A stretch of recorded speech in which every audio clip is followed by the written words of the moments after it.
There's an interesting study from South Australia where they do a health study of the population every year and they ask a whole lot of questions. Anyway, one year they got put in about, have you ever cared for someone who's died in the last 12 months, the last 24 months? Have you ever cared for someone? And people who had cared for someone found it such a hard experience that they said they would never do it again. So 50% of people more said they would never do it again.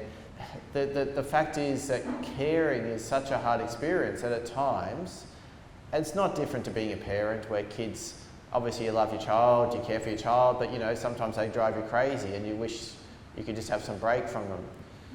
And carers hadn't found it really hard to express that to the person they were caring for and felt a lot of guilt. And even as people were dying, they felt, on the one hand, you never want to lose your loved one, but on the other hand, you sometimes wish it was all over. And people have this sort of thing about that where they feel shame that they feel like that, or guilt that they feel like that, but it's a very natural thing when you're caring to feel like that. And it had very rarely been written about in research, because when you fill out a survey, you're never going to admit to that in a survey.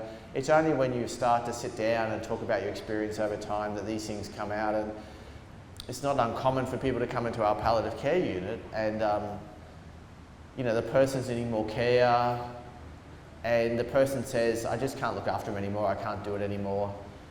People just need a break and you just need some time. And again, I just say to people, just wait and see how you feel.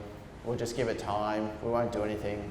And about a week or two later, most people have had the break and they have a break and they are able to care again.